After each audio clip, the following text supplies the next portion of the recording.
एक तरफ छोटी सी पंक्चर की दुकान और दूसरी तरफ करोड़ों का कारोबार। सुनने में भले ही हैरान करने वाला लगे, लेकिन उत्तर प्रदेश के गोरखपुर जिले से एक ऐसा ही मामला सामने आया है जहां एक पंक्चर दुकानदार के नाम पर कथित तौर पर 100 करोड़ रुपए के कारोबार वाली कंपनी चलने का खुलासा हुआ है। जिस दुकानदार की रोजी रोटी पंक्चर बनाकर चलती है, उसके नाम पर करोड़ों का कारोबार और करोड़ों की जीएसटी देनदारी सामने आ गई। जीएसटी विभाग के समन के बाद जब मामला खुला तो खुद पीड़ित भी हैरान रह गया।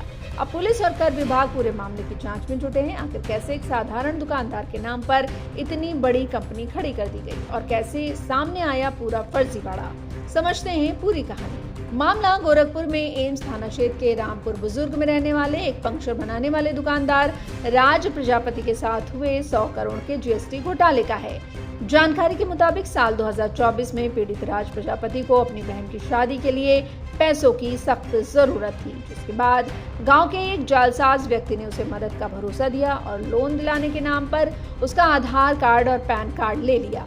आरोपी ने राज प्रजापति से कागजात पर हस्ताक्षर कराए और मोबाइल से 2 बार उसका वीडियो वेरिफिकेशन केवाईसी भी करवा लिया, जिसके बाद राज के इन असली दस्तावेजों का इस्तेमाल करके जालसाजों ने उसकी जानकारी के बिना मेसर्स गढ़ जेट्रिक टेक्नोलॉजी प्राइवेट लिमिटेड नाम से एक फर्जी कंपनी रजिस्टर करा ली। इसी कंपनी के नाम पर यस बैंक में एक चालू खाता भी खोल दिया गया, जिसे आरोपी खुद ऑपरेट कर रहे थे। इस फर्जी कंपनी और खाते के जरिए जालसाजों ने बैक टू बैक करोड़ों के फर्जी इनवॉइस जारी किए और देखते ही देखते 100 करोड़ का टर्नओवर पार कर दिया। हमारा नाम राज प्रजापति है और अमित गुप्ता हमारे वो जगह हैं, तो उनसे हम आना जाना लगता है। पेंचर का हमारा दुकान है, टायर पेंचर का।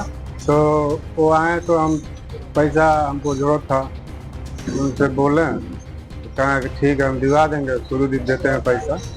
तो 30,000 रुपया हम लिए थे।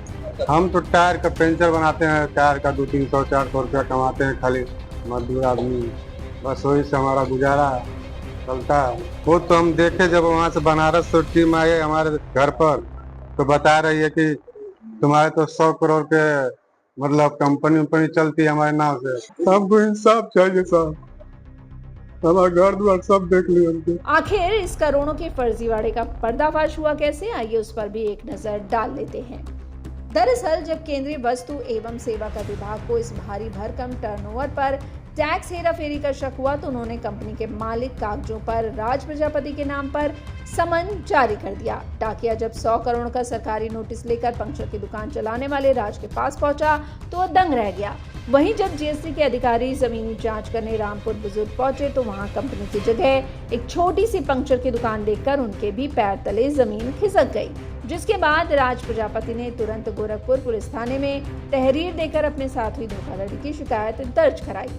फिलहाल इस पूरे मामले में पुलिस और जीएसटी विभाग जांच कर रहे हैं, लेकिन ये मामला एक बार फिर पहचान से जुड़े दस्तावेजों के दुरुपयोग और साइबर फाइनेंशियल फ्रॉड के खतरे को सामने लाता है। अब जांच के बाद ही साफ होगा कि आखिर इस फर्जी कंपनी के पीछे कौन लोग हैं और इतने बड़े कारोबार का खेल कैसे चलाया गया।